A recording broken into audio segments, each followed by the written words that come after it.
है, मरने के बाद दोबारा वक्त नहीं मिलेगा।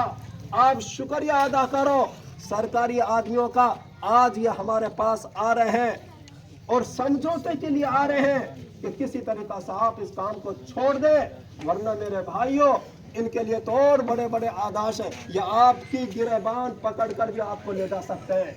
इन्हें हक है, लेकिन हम शुक्रिया करते हैं अपने तमाम अफसरान का जो हमें समझा भी रहे हैं और फिर भी हमारी बात समझ में नहीं आ रही। ये बहुत बड़ी हमारी कोताही है। अल्लाह तबारक व तआला हम सबको समझने की तौफीक नसीब फरमाए। एक बात और, अफसरान बहुत कहते हैं इस बात को कि आप उन्हें पकड़ कर दे दो। हम कहते हैं कैसे पकड़ के दे दें?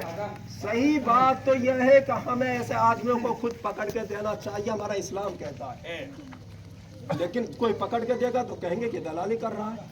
वरना तो इमाम साहब के लिए हुक्म, मुफ्ती साहब के लिए हुक्म यह है, जो आदमी ओलेक्स कर रहा है उसको पकड़कर, भाई हाथ में ताकत है तो पकड़कर, यही तो है पहला दर्जा।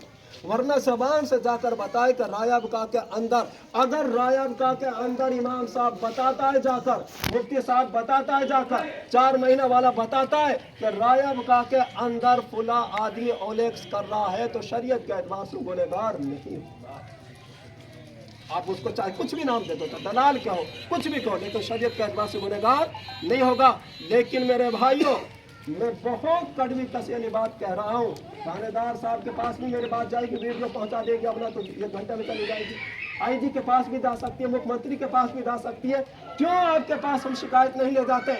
बहुत मर्तबा हमने देखा है, हम जाकर शिकायत करते हैं, उससे पुलिस समझौता कर लेती है, उससे पैसा ले लेती है, उसे छोड़ देती है। मैं फिर गारंटी लेता हूं इस बात की, जब तक पुलिस अपने आप को नहीं सुधारेगी, चाहे कितना बड़ा आईजी आ जाए, कितना बड़ा अफसर आ जाए, समाज में कभी सुधार पैदा नहीं हो सकता। सुधार पैदा होगा अल्लाह के खौफ की वजह से।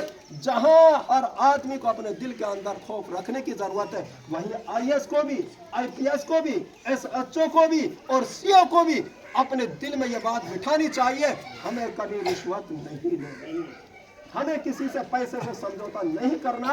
जो भी हमारा संविधान कहता है, संविधान की बुनियाद पर हमें जेलों की सलाखों में डालना है। अल्लाह तबारक व तआला हम सबको एक दूसरे की मदद करने की तौफीक नसीब फरमाए। व आखिर दअवाना अल्हम्दुलिल्लाह। भाई मुफ्ती रिजवान साहब ने अपनी धार्मिक स्तर से, अपनी तालीम की बुनियाद से, धर्म के एतबार से बात समझाई है। और ये भी साफ बता दें, किसी मजहब, चाहे सिख मजहब हो, चाहे हिंदू मजहब हो, चाहे मुसलमान हो, चाहे बौद्ध हो, हर मजहब ने हराम की कमाई को हराम बताया, बुरी बात बताया। हमें हमारे बीच में एक पुलिस अफसर आ गए,